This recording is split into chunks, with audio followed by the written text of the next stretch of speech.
Hello everyone, welcome to MS education TV. इस video में आपको क्लास 10th हिंदी का ऑफिशियल मॉडल पेपर देखने को मिलेगा विद आंसर। इस मॉडल पेपर से आपको ये आइडिया हो जाएगा किस टाइप के क्वेश्चन एग्जाम में पूछे जाएंगे और पेपर का पैटर्न क्या रहेगा। यदि आपको और भी सब्जेक्ट के मॉडल पेपर की वीडियो देखनी है तो मेरे यूट्यूब चैनल के ऊपर जाके देख सकते हैं। और यदि आपको मॉडल पेपर की PDF डाउनलोड करनी है तो डायरेक्ट गूगल के ऊपर टाइप कर सकते हैं www.mseducationtv.com। सबसे पहले एग्जाम टाइम की बात करें तो 3 घंटे का आपका पेपर होगा। टोटल 80 नंबर का जो आपका पेपर कंडक्ट किया जाएगा। नीचे यहाँ पे पेपर से रिलेटेड जो है कुछ सामान्य निर्देश दिए गए हैं। इसमें पहला पॉइंट है सभी प्रश्न अनिवार्य हैं, यानी कि जितने भी क्वेश्चन दिए गए हैं वो सभी आपको करने जरूरी हैं। नेक्स्ट पॉइंट है शुद्ध सार्थक और तर्कसंगत उत्तरों को जो है उचित अधिमान दिया जाएगा। यदि आप अच्छे से लिखते हैं, सही लिखते हैं और रीजन बेस्ड जो आप लिखते हैं तो उसके लिए जो आपको अच्छे से नंबर मिलेंगे। वर्तनीगत अशुद्धियों तथा विषयांतर की स्थिति में कम या शून्य अंक देकर दंडित किया जा सकता है। वर्तनीगत अशुद्धियों का मतलब होता है कि कोई आप बार बार जो है अक्सर गलत लिखते हैं, या फिर विषयांतर का मतलब होता है कि जो क्वेश्चन में पूछा गया उससे हटके कुछ आप अलग चीज़ें लिखते हैं तो उसके लिए जो आपको या तो कम नंबर दिए जाएंगे या फिर शून्य, यानी कि जो है आपको उसमें नंबर काटे जाएंगे। नेक्स्ट पॉइंट है सभी प्रश्नों के अंक उनके सामने दिए गए हैं, यानी कि जो क्वेश्चन कितने नंबर का है उसके सामने जो आपको उसको अंक देखने को मिलेंगे। सबसे पहला जो है खंड क व्याकरण एवं रचना, ठीक है। तो इसमें देखिए पहला क्वेश्चन है निम्नलिखित प्रश्नों के यथा निर्दिष्ट उत्तर दीजिए। तो इसमें 2-2 नंबर के आपको 7 क्वेश्चन देखने को मिलेंगे। टोटल ये जो पहला क्वेश्चन रहेगा आपका 14 नंबर का रहेगा, ठीक है। तो सबसे पहला क्वेश्चन है द्विगु समास किसे कहते हैं। तो ये आपका जो क्वेश्चन है 2 नंबर का रहेगा। उदाहरण सहित स्पष्ट कीजिए। तो इसका आंसर है जिस समास का पूर्व पद संख्यावाची विशेषण तथा उत्तर पद प्रधान हो उसे द्विगु समास कहा जाता है, जैसे चौराहा, 4 राहों का समूह। नेक्स्ट देखिए ख पार्ट, ये भी 2 नंबर का है। स्वागत और नयन का संधि विच्छेद कीजिए। तो यहाँ पे देखिए स्वागत का बनेगा सु प्लस आगत और नयन का बनेगा ने प्लस एन। नेक्स्ट देखिए गैप पार्ट, ये भी आपका 2 नंबर का है। निराकार और अभियान का जो है उपसर्ग छाटी। उपसर्ग क्या होते हैं जो किसी शब्द के पहले लगते हैं। तो निराकार में जो आपका उपसर्ग रहेगा ये रहेगा निर, रह के नीचे जो आपका लंथ आएगा। नेक्स्ट है अभियान, अभी के अंदर रहेगा अभी।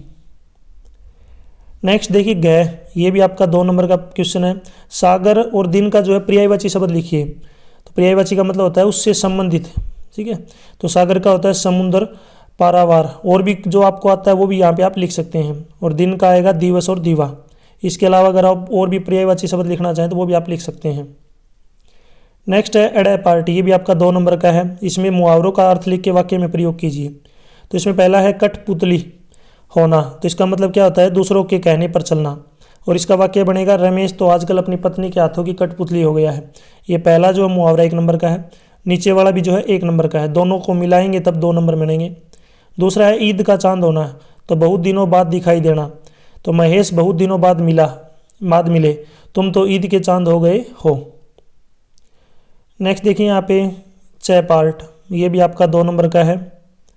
क्वेश्चन है श्लेष अलंकार की परिभाषा से उदाहरण लिखिए, यानी कि आपको डेफिनेशन लिखनी है श्लेष अलंकार की और उदाहरण भी देना है। तो इसका आंसर है काव्य में जहाँ किसी शब्द का भिन्न संदर्भों में अलग अलग अर्थ निकले वहाँ श्लेष अलंकार होता है। जैसे रहीमन पानी राखी बिन पानी सब सुन, पानी गए न उबरे मोती मानुष चुन। यहाँ पे जो पानी शब्द है इसका भिन्न संदर्भों में जो है चमक, इज्जत और जल अर्थ का जो है प्रकट होता है। नेक्स्ट देखिए 6 पार्ट, ये भी आपका 2 नंबर का है। दोहा छंद की परिभाषा उदाहरण सहित लिखिए। तो देखिए इसका नीचे आंसर है दोहा एक अर्ध सममात्रिक छंद है। इसके प्रथम और तृतीय चरण में 13-13 और द्वितीय एवं चतुर्थ चरण में 11-11 मात्राएं होती हैं। द्वितीय एवं चतुर्थ चरण के अंत में गुरु लघु वर्ण आते हैं, यथा तुलसी या संसार में मिलियो सब सो दाए, ना जाने किस रूप में नारायण मिल जाए। नेक्स्ट देखिए सेकंड क्वेश्चन, ये जो क्वेश्चन आपका 5 नंबर का रहेगा। इसमें क्या करना है, किसी एक विषय पे आपको जो निबंध लिखना है।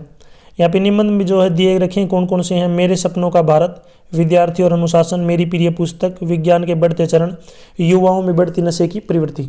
ये जो क्वेश्चन आपको खुद करना है, क्योंकि यहाँ पे अगर सभी जो है विषय के ऊपर निबंध प्रोवाइड करवाएंगे तो वीडियो थोड़ी लेंथी हो जाएगी। बाकी मैं अलग से जो आपको वीडियो प्रोवाइड करवाऊंगा जिसमें स्पेशल आपको जो है निबंध देखने को मिलेंगे, ठीक है। इनमें से आपको कौन सा निबंध अच्छे से आता है या कौन सा आप करना चाहें जरूर कमेंट सेक्शन में बताएं मुझे, ठीक। कमेंट में बताएं कि आप ये निबंध करना चाहेंगे। निबंध जब भी लिखते हैं तो उसके लिए आपको सबसे पहले भूमिका, विस्तार और निष्कर्ष और लास्ट में जो है निर्धारित समय सीमा का जो आपको ध्यान रखना पड़ेगा। नेक्स्ट है क्वेश्चन नंबर 3। ये जो क्वेश्चन आपका ये भी आपका 5 नंबर का रहेगा। जो है क्वेश्चन में क्या पूछ रखा है कि पुस्तकालय में पुस्तकों की व्यवस्था करवाने के लिए अपने मुख्य अध्यापक को एक प्रार्थना पत्र लिखना है, यानी कि आपको प्रार्थना पत्र लिखना है। ये जो है 5 नंबर का है। तो देखिए सबसे पहले स्टार्ट करते हैं। देखिए पहले लिखना सेवा में प्रधानाचार्य जी, स्कूल का नाम मॉडल संस्कृति स्कूल बारडा, नीचे कहाँ पे है ये चरखी दादरी। फिर आपको दिनांक लिखनी है, जैसे इधर 2024 है, 2025, 2023, 2027, जो भी आपको लिखने हैं वो लिख सकते हैं ईयर। नीचे यहाँ पे विषय लिखना है। विषय में आप देख सकते हैं पुस्तकालय में पुस्तकों की व्यवस्था के लिए प्रार्थना पत्र। अब इसके अंदर जो है आपको डिटेल में लिखना है। इसको सबसे पहले लिखना महोदय, मैं आपके विद्यालय का कक्षा 10वीं का छात्र हूँ। मैं आपको सूचित करना चाहता हूँ कि छात्रों के पढ़ने के लिए पुस्तकालय में पर्याप्त पुस्तकें उपलब्ध नहीं है। विद्यालय के पुस्तकालय में जीव विज्ञान, इतिहास, अंग्रेजी, व्याकरण और प्रतियोगी परीक्षा पुस्तकें उपलब्ध नहीं है। इन सभी किताबों की कमी के कारण हमारी पढ़ाई ठीक से नहीं हो पा रही है। अतः मेरा आपसे अनुरोध है कि कृपया इन पुस्तकों और नवीनतम संस्करण की पुस्तकों को पुस्तकालय में जल्द से जल्द उपलब्ध कराने की कृपया करें, ताकि हम छात्र छात्राएं पूरे पाठ्यक्रम को समय पर आसानी से पूरा कर सकें। आपके इस उचित कार्य के लिए हम सभी छात्र छात्राएं आपका अत्यंत आभारी रहेंगे। नीचे लिखना है यहाँ पे धन्यवाद। उसके आगे लिखना है आपका छात्र और नाम। इसी की ओर में यहाँ पे एक पत्र और दे रखा है। ऊपर जो था प्रार्थना पत्र था, नीचे यहाँ पे पत्र है। ये भी आपका 5 नंबर का है।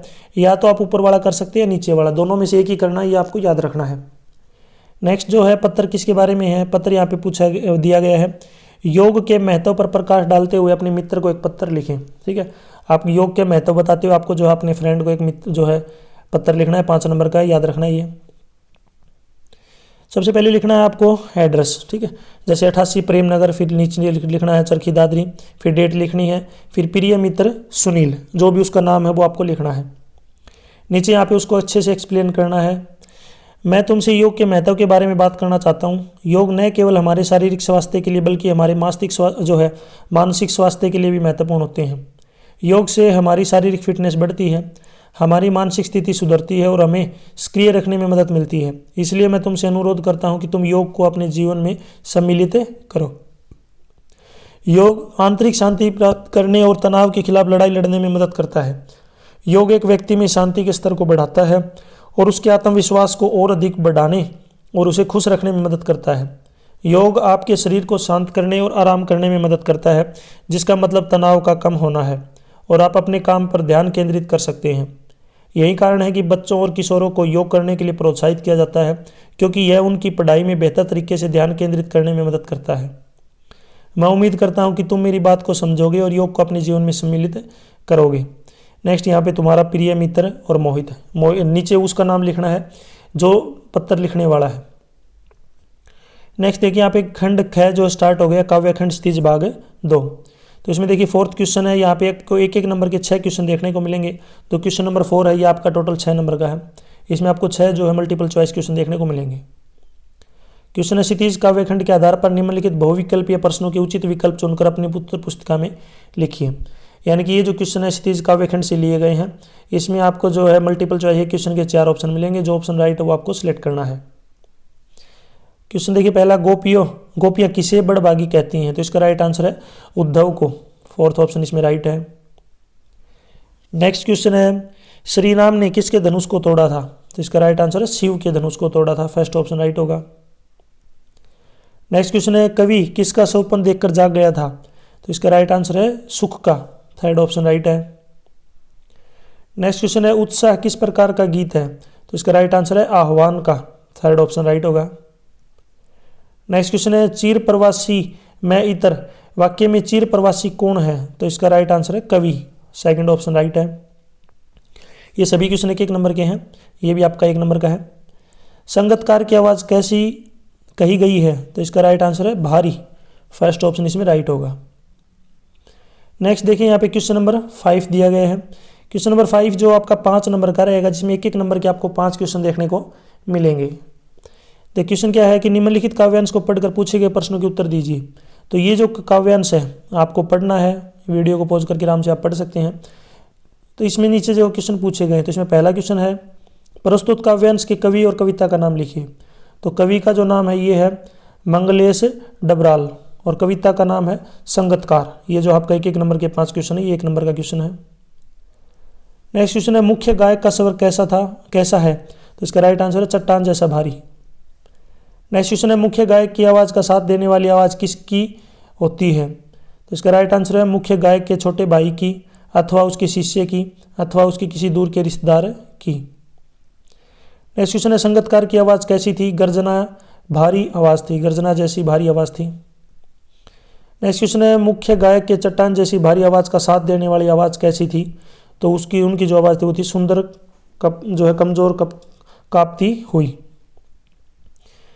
नेक्स्ट देखिए यहाँ पे क्वेश्चन नंबर 6। ये 6 जो क्वेश्चन है आपका 3 नंबर का रहेगा। निम्नलिखित काव्यांश का काव्य सौंदर्य स्पष्ट करना है आपको। तो इसमें यहाँ पे दिया गया विकल उन्मन थे उन्मन, विषव के निदान्ध के समल जन, आय अज्ञात दिशा से अंत के धन। तो यहाँ पे देखिए काव्य दिया गया है, तो इसमें नीचे है यहाँ पे प्रस्तुत जो आपको बताना है काव्य सौंदर्य। तो देखिए यहाँ पे सबसे पहले बात कर लेते हैं भाव सौंदर्य के बारे में। तो कवि द्वारा स्पष्ट किया गया है कि इस समय समस्त विषय के गरीब किसान व मजदूर कुछ उच्च वर्ग के लोगों के पापाचार का मतलब होता है पाप करना, और अन्याय से पीड़ित है। क्रांति के रूप में बादल का आगमन ही धरती और मनुष्य को का ताप हर कर उन्हें शीतलता प्रदान कर सकता है। नेक्स्ट यहाँ पे देखिए शिल्प सौंदर्य। तो साहित्य खड़ी बोली का प्रयोग, तत्सम शब्दावली की प्रधानता, ओज गुण, विपसा अलंकार, छंद मुक्त कविता। ठीक है, नेक्स्ट आगे बात करते हैं। देखिए यहाँ पे क्वेश्चन नंबर 7। क्वेश्चन नंबर 7 देखिए यहाँ पे 2 क्वेश्चन पूछे गए हैं, क और ख। क जो क्वेश्चन ये भी आपका 3 नंबर का, और जो ख क्वेश्चन ये भी आपका 3 नंबर का है, और दोनों आपको करने जरूरी हैं। तो देखिए क्या है क्वेश्चन इसमें, सूरदास के पदों के आधार पर योग साधना के प्रति गोपियों का दृष्टिकोण स्पष्ट करें। 3 नंबर का क्वेश्चन है। उत्तर दृष्टिकोण नकारात्मक, कृष्ण से दूर ले जाने वाली, कड़वी ककड़ी और बीमारी के समान। इसी में देखिए क्वेश्चन नंबर 7 है, इसमें ख का पार्ट दे रखा है, ये भी 3 नंबर का है। दोनों क्वेश्चन आपको करने हैं। आत्मकथा कविता का मूल भाव स्पष्ट कीजिए। तो इसका आंसर है आत्मकथा लेखन सहज नहीं, इसमें अपनी अच्छाइयों के साथ बुराइयों, कमियों तथा कमजोरियों को भी उजागर करना पड़ता है। अपने मित्रों, साथियों आदि के बारे में भी सत्य लिखना होता है, साथ ही अपने व्यक्तिगत और निजी क्षणों के विषय में भी जो लिखना होता है। नेक्स्ट देखिए यहाँ पे जो है खंड गह दिया गया है, गद खंड क्षितिज भाग 2। इसमें जो क्वेश्चन नंबर 8 है, ये आपका 8 जो है 6 नंबर का रहेगा। यानी कि 1 × 6 का मतलब क्या है कि 1-1 नंबर के 6 क्वेश्चन दे रखे हैं। इसका मतलब ये है। तो इसमें सबसे पहला क्वेश्चन की अगर ऊपर देखिए क्या पूछा गया है कि क्षितिज गद खंड के आधार पर निम्नलिखित बहुविकल्पीय प्रश्नों के उचित उत्तर चुनकर उत्तर पुस्तिका में लिखिए। ठीक है, यहाँ पे आपको जो है बहुविकल्पीय प्रश्न यानी कि मल्टीपल चॉइस क्वेश्चन देखने को मिलेंगे। एक क्वेश्चन जो है 1 नंबर का रहेगा आपको 4 ऑप्शन मिलेंगे, जो ऑप्शन सही वो आपको बताना है। क्वेश्चन है नेताजी की मूर्ति किसने बनाई थी, तो इसका राइट आंसर है ड्राइंग मास्टर ने, 3rd ऑप्शन राइट है। क्वेश्चन नंबर 6, बाल गोविंद भगत का कद कैसा था, तो इसका राइट आंसर है मंजोला, 2nd ऑप्शन राइट होगा। नेक्स्ट क्वेश्चन है नवाब साहब ने खीरे का स्वाद कैसे प्राप्त किया, तो इसका राइट आंसर है सूंघ कर, 2nd ऑप्शन इसमें राइट है। नेक्स्ट क्वेश्चन है मनु भंडारी के पिता, देखिए यहाँ पे मनु आएगा, गलती से भय लिखा हुआ है। ठीक है, कई बार ये मिस्टेक हो जाती है। तो यहाँ पे क्या है, मनु भंडारी के पिता बाटियार खाना किसे कहते थे, तो इसका राइट आंसर है रसोई को, 2nd ऑप्शन इसमें राइट है। नेक्स्ट क्वेश्चन है अमीरुद्दीन का जन्म कहाँ हुआ, तो इसका राइट आंसर है डुमराव में, 2nd ऑप्शन इसका राइट है। ये सभी 1-1 नंबर के क्वेश्चन है। नेक्स्ट क्वेश्चन है सभ्यता किसका परिणाम है, तो इसका राइट आंसर है संस्कृति का, 3rd ऑप्शन राइट होगा। नेक्स्ट है क्वेश्चन नंबर 9। यहाँ पे देखिए क्वेश्चन नंबर 9 जो है 5 नंबर का दिया गया है। 1 × 5 का मतलब क्या है कि 1-1 नंबर के 5 क्वेश्चन आपको देखने को मिलेंगे। तो यहाँ पे गद्यांश को पढ़ना है और गद्यांश से रिलेटेड जो नीचे क्वेश्चन पूछे गए उसके आंसर आपको देने हैं। गद्यांश है बाल गोविंद भगत का संगीत साधना का चरम उत्कर्ष उस दिन देखा गया जिस दिन उनका बेटा मरा। इकलौता बेटा था वह, कुछ सुस्त और बोधा सा था, किंतु इसी कारण बाल गोविंद भगत उसे और भी मानते। उनकी समझ में ऐसे आदमियों पर ही ज़्यादा नजरें रखनी चाहिए या प्यार करना चाहिए, क्योंकि ये निगरानी और मोहब्बत के ज़्यादा हकदार होते हैं। तो इसमें देखिए 1-1 नंबर के जो है क्वेश्चन पूछे गए हैं, ये 5 क्वेश्चन रहेंगे आपके। क्वेश्चन है पहला, प्रस्तुत गद्यांश के लेखक और पाठ का नाम लिखिए। तो लेखक का नाम है रामवृक्ष बेनीपुरी और पाठ का नाम है बाल गोविंद भगत।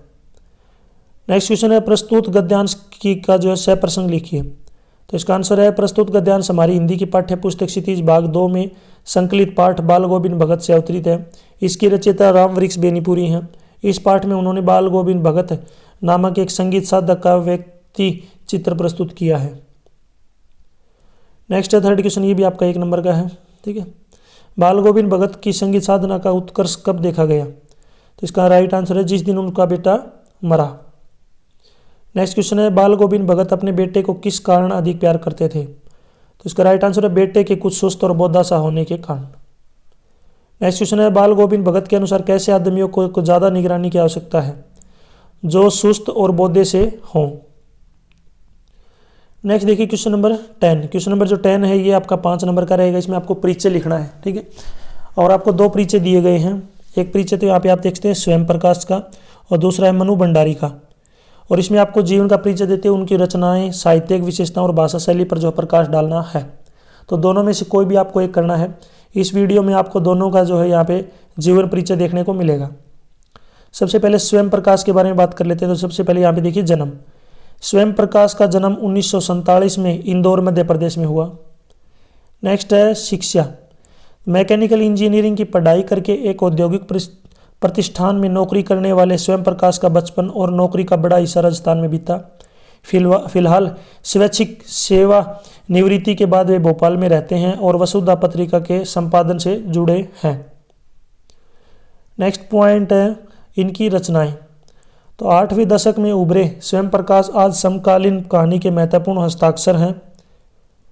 उनके 13 कहानी संग्रह प्रकाशित हो चुके हैं, जिनमें सूर्य कब निकलेगा, आए अच्छे दिन, आदमी जात का आदमी और संधान उल्लेखनीय है। उनके बीच में विनय और ईंधन उपन्यास चर्चित रहे हैं। उन्हें पहल सम्मान बनमाली पुरस्कार, राजस्थान साहित्य अकादमी पुरस्कार आदि पुरस्कारों से जो है पुरस्कृत किया जा चुका है। नेक्स्ट यहाँ पे अगर हम बात करें देखिए साहित्यिक विशेषताओं के बारे में। तो देखिए इनकी साहित्यिक विशेषताएं। स्वयं प्रकाश के साहित्य पर आदर्शवादी विचारधारा का काफ़ी प्रभाव है। इनकी कृतियों में देश, समाज, नगर, गांव की सुख समृद्धि देखने की आकांक्षा प्रकट हुई है। भारतीय सांस्कृतिक जीवन मूल्य उनमें जो है प्रभावित हुए हैं। नेक्स्ट है पॉइंट भाषा शैली। मध्यवर्गीय जीवन के कुशल चितेरे स्वयं प्रकाश की कहानियों में वर्ग शोषण के विरुद्ध चेतना है, तो हमारे सामाजिक जीवन में जाति, संप्रदाय और लिंग के आधार पर हो रहे भेदभाव के खिलाफ प्रतिकार का स्वर भी है। रोचक किस्सागोई शैली में लिखी गई उनकी कहानियाँ हिंदी का जो है वाचिक परंपरा को समृद्ध करती हैं। नेक्स्ट अगर हम बात करें मृत्यु के बारे में, तो उनकी मृत्यु 7 दिसंबर 2019 को हुई। इसी के थ्रू में यहाँ पे एक और जीवन परिचय दिया गया है।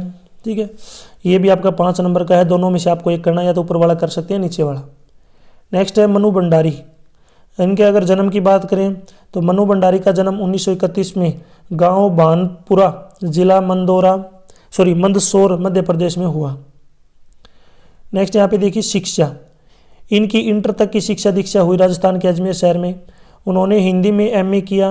दिल्ली के मिरांडा हाउस कॉलेज में अध्यापन कार्य से अवकाश प्राप्ति के बाद दिल्ली में ही रहकर स्वतंत्र लेखन ही कर रही थी। नेक्स्ट है रचनाएं। मनु भंडारी की मुख्य रचनाएं हैं एक प्लेट सैलाब में हार गई, यही सोच है, त्रिशंकु योग कहानी संग्रह है, आपका बंटी, महाभोज मरु उपन्यास।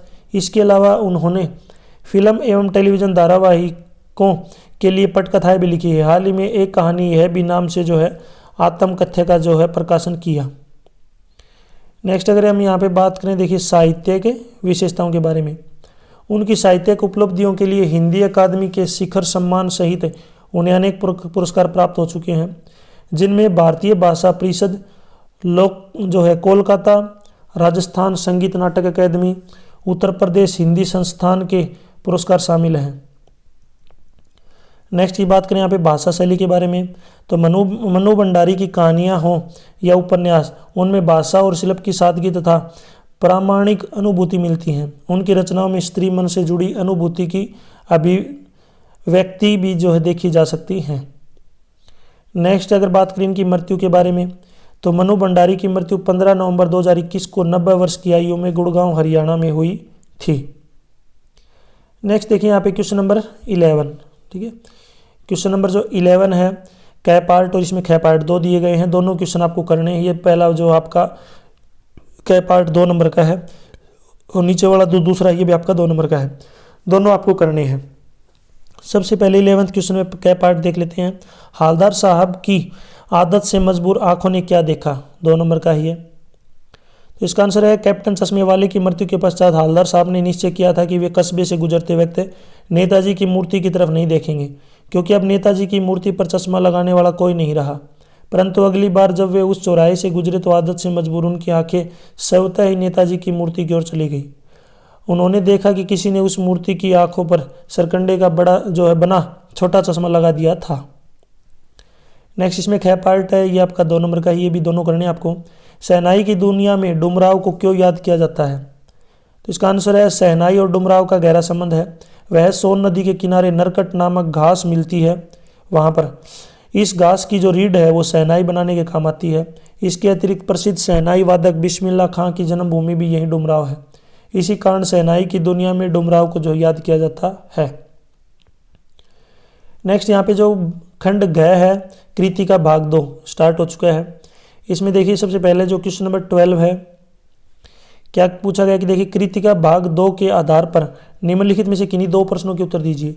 तो क्वेश्चन नंबर 12 के अंदर आपको 3 पार्ट देखने को मिलेंगे। देखिए क, ख और ग। ठीक है, क, ख और ग, इन तीनों में से आपको कोई भी 2 पार्ट करने ही आपको याद रखना है। और जो 2 पार्ट रहेंगे आपके 3-3 नंबर के रहेंगे। यहाँ पे आप देख सकते हैं 3 + 3 6, 3 + 3 = 6, यानी कि एक क्वेश्चन 3 नंबर का, दूसरा भी आपका 3 नंबर का है, तीसरा भी 3 नंबर का है, लेकिन करने आपको कोई भी 2 हैं, ये आपको याद रखना है। तो इसमें सबसे पहला क्वेश्चन है माता का आंचल पाठ का मूल भाव स्पष्ट कीजिए, ये आपका 3 नंबर का है। तो तीनों में से आपको 2 क्वेश्चन करने हैं। बचपन की बड़ी अद्भुत मनोरम एवं सजीव जो है तस्वीर की प्रस्तुति, बच्चों के प्रति माता पिता स्नेह का वर्णन, बच्चों के प्रति माता पिता का मित्रवत व्यवहार, बच्चों की शरारतों अटखेलियों एवं मनोविनोद का वर्णन। ख पार्ट इसमें गंतोक को मेहनत कश बादशाहों का शहर क्यों कहा गया है, तो इसका आंसर है गंतोक एक कठिन पर्वतीय स्थल है। अपने जीवन की आवश्यकताओं को पूरा करने के लिए यहाँ के लोग मेहनत से डरते नहीं हैं। कठिनाइयों के बावजूद ये लोग मस्त रहते हैं, इसलिए गंतोक को मेहनत कश बादशाहों का शहर कहा गया है। गैक पार्ट इसमें कौन से अनुभव ने लेखक को हिरोशिमा कविता लिखने पर जो है विवश किया, तो इसका आंसर है जापान के हिरोशिमा नामक नगर में घूमते हुए लेखक को सड़क पर एक जले हुए पत्थर पर उस व्यक्ति की लंबी उजली छाया दिखाई दी जो परमाणु विस्फोट के समय वहां खड़ा रहा होगा। इस विस्फोट के कारण वह भाप बनकर उड़ गया होगा और उसकी छाप उस पत्थर पर पड़ गई होगी। इस अनुभव से उत्पन्न अनुभूति ने लेखक को हिरोशिमा कविता लिखने पर विवश कर दिया। नेक्स्ट यहाँ पे बात करें, देखिए खंड अड़। खंड जो अड़ है ये आपका है नैतिक शिक्षा। ठीक है, नैतिक शिक्षा। तो इसमें क्वेश्चन नंबर 13 दे रखा है नैतिक शिक्षा पाठ्य पुस्तक के आधार पर निम्नलिखित बहुविकल्पीय प्रश्नों के उचित विकल्प चुनकर उत्तर पुस्तिका में लिखिए। यहाँ पे आपको मल्टीपल चॉइस क्वेश्चन दिए गए हैं। जो पार्ट क है, याद रखना जो पार्ट क है ये आपका 4 नंबर का है, 1-1 नंबर के 4 क्वेश्चन है पार्ट क के अंदर। पार्ट क के अंदर पहला क्वेश्चन है कि योग का प्रयोग किस लाभ के लिए हमेशा से होता है, तो देखिए इसका पहला जो है शारीरिक मानसिक और आध्यात्मिक सभी के लिए जो है इसका योग का जो है प्रयोग होता है, याद रखना। तो इसमें जो अपना राइट आंसर हो जाएगा यहाँ पे कौन सा आएगा, उपरोक्त सभी, 4th ऑप्शन। नेक्स्ट क्वेश्चन है कितने वर्ष की आयु में रानी लक्ष्मीबाई को पुत्र रत्न की प्राप्ति हुई थी, तो इसका राइट आंसर है 16 वर्ष की आयु में। ठीक है, आपको बताना जो भगत सिंह थे उनका जन्म कब हुआ। ठीक है, भगत सिंह जी का जो जन्म है वो कब हुआ था, ज़रूर आप मुझे कमेंट सेक्शन में बताएंगे। नॉर्मल सा क्वेश्चन आप सभी को पता होगा भगत सिंह जी का जो जन्म कब हुआ। नेक्स्ट क्वेश्चन है इसमें देखिए भिक्षुक सम्राट किसे कहा जाता है, तो इसका राइट आंसर है मदन मोहन मालवीय को, 2nd ऑप्शन इसमें राइट है। 1-1 नंबर की क्वेश्चन है। 4th क्वेश्चन है महात्मा बुद्ध ने अपना पहला उपदेश कहाँ दिया, तो इसका राइट आंसर है सारनाथ में। तो यहाँ पे जो क पार्ट है वो कंप्लीट हो चुका है जो आपका 4 नंबर का है। अब यहाँ पे ख पार्ट स्टार्ट हो गया, जो ख पार्ट आपका 3 नंबर का है। क्वेश्चन है निम्नलिखित सूक्ति का भाव स्पष्ट कीजिए। सूक्ति है ऐसी वाणी बोलिए मन का आपा खोए, औरन को शीतल करे आप हो शीतल होए। तो इसमें देखिए आंसर है हमें अहंकार से मुक्त होकर ऐसी वाणी का प्रयोग करना चाहिए जिससे दूसरों को भी शीतलता की प्राप्ति हो और हम स्वयं भी शीतल हो जाए। नेक्स्ट इसमें गै पार्ट है। गै पार्ट आपका ये 3 नंबर का रहेगा। सालिम अली ने अपनी आत्मकथा का क्या नाम रखा और क्यों? तो उन्होंने अपनी आत्मकथा का नाम रखा था the fall of A sparrow. और ये नाम क्यों रखा था? बचपन में अपनी एयरगन का ट्रिगर अचानक दब जाने से आकाश में उड़ती हुई एक पीली चिड़िया के घायल हो जाने के कारण जो है उन्होंने ये नाम रखा। यहाँ तक जो वीडियो अपनी कंप्लीट हो चुकी है, वीडियो अच्छी लगी तो इसको लाइक करें, अपने दोस्तों के साथ इसको जरूर शेयर करें। यदि आपको और भी वीडियो देखनी है तो मेरे यूट्यूब चैनल के ऊपर जाके देख सकते हैं। मैंने आपसे वीडियो के बीच में 2 क्वेश्चन पूछे हैं, अगर आपने वीडियो को ध्यान से देखा तो उनके आंसर आप मुझे जरूर कमेंट सेक्शन में बताएं। यदि आपको PDF डाउनलोड करनी है तो डायरेक्ट गूगल के ऊपर टाइप कर सकते हैं www.mseducationtv.com, वहाँ पे आपको इनकी PDF मिल जाएगी। यदि आप मुझे फेसबुक, इंस्टाग्राम और टेलीग्राम पे फॉलो करना चाहते हैं तो इसी वीडियो के डिस्क्रिप्शन में आपको लिंक मिल जाएगा, वहाँ से आप मुझे डायरेक्ट फॉलो कर सकते हैं। Thanks for watching.